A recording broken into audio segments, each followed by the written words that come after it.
Okay team, the question is कि तुम्हें एक एरे मिला होगा and you have to sort it. Zero सारे स्टार्टिंग में, वन बीच में और टू बाद में, ऐसे सॉर्ट करना है। तो जनरली ये क्वेश्चन तो बहुत सिंपल होते हैं। स्टार्टिंग में रखो और एंड को एंड में रखो।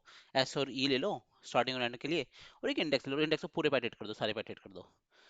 तो सिंपल सी बात है कि जब भी तुझे आई पे, तो तू एडिट करेगा, एक एक करके सब एडिट करेगा। ये जो आई है, जब भी तुझे इस पे टू मिलेगा तो पीछे से स्वैप कर देगा। ठीक है, जीरो मिलेगा तो आगे से स्वैप कर देगा। देख, स्वैप करने के बाद ना, देख तो एक काम करना है। आई को तूने लास्ट वाले स्वैप करा, ई से स्वैप करा। स्वैप करने के बाद क्या पॉसिबिलिटी है जिससे तूने स्वैप करा उसकी वैल्यू, तो मतलब यहाँ से तूने स्वैप करा होगा तो आई पे क्या रहा होगा। स्वैप करने के बाद भी स्वैप कर दिया तो ई को तो आगे बढ़ा ही देगा। बट आई को आगे बढ़ाना है नहीं बढ़ाना, तुझे सोचना पड़ेगा। क्यों? क्योंकि जब तूने स्वैप करा तो तीन पॉसिबिलिटी रही होगी पीछे से जब स्वैप करा। क्या क्या तीन पॉसिबिलिटी रही होगी कि यहाँ पे तो जीरो या वन या टू। इसका मतलब आई पे स्वैप करने के बाद जीरो वन टू रहा होगा। जीरो वन या टू भी रह सकता है, क्योंकि ये भी टू और ये भी टू, दोनों में स्वैप से टू ही आएगा। तो जीरो वन टू पॉसिबिलिटी बनती है अगर तूने इस लास्ट वाले स्वैप करा। ठीक है, तो हो सकता है कि तो इसको फिर से प्रोसेस करना पड़ सकता है। ठीक है, ठीक है।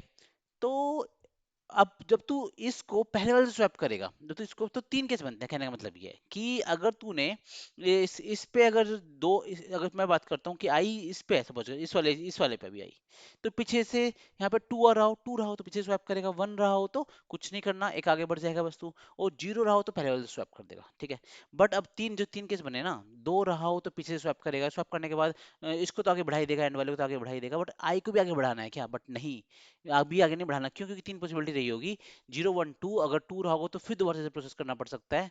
ठीक है, जीरो वन के केस में, जीरो के केस में इसको फिर पहले से स्वैप करना पड़ेगा।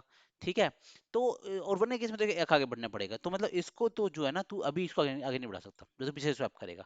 बट अगर इसमें जीरो रहा हो तो उन्हें पहले वाले से स्वैप करना है, तो उस केस में ना भाई तू इसको आगे बढ़ाएगा ही बढ़ाएगा। क्यों? क्योंकि जब तू आगे वाले स्वैप करता है ना, बी वाला केस होता है कि इंडेक्स पे अगर जीरो है तो आगे वाले स्वैप करना है, तो भाई उस केस में पक्का है कि तेरा जो यहाँ पे है तो जीरो रहेगा या वन रहेगा।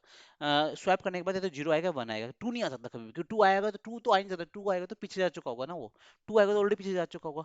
तो ये तीन केस बन रहे हैं। अगर दो आएगा तो पीछे वाले स्वैप करना है, जीरो आएगा तो आगे वाले स्वैप करना है, और कुछ वन आएगा तो जीरो टू, ठीक है, वन आएगा तो इंडेक्स को आगे बढ़ाना है। बट एक और केस में इंडेक्स को आगे बढ़ाना है, इस वाले केस में भी इंडेक्स को आगे बढ़ाना है, क्योंकि इस केस में जीरो या वन आया होगा, और जीरो के केस में तो ऑलरेडी कुछ करना नहीं था, और जीरो के केस में पहले से स्वैप ऑलरेडी हो चुका था। वन के केस में भी तुझे मतलब इसको कुछ करना नहीं है, तो आगे बढ़ाना है।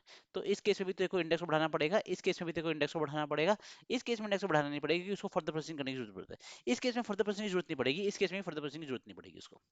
ठीक है, फर्दर प्रोसेसिंग की जरूरत इसी केस में पड़ेगी क्योंकि टू हो तो फिर। ठीक है, तो ये इंपॉर्टेंट है इसमें।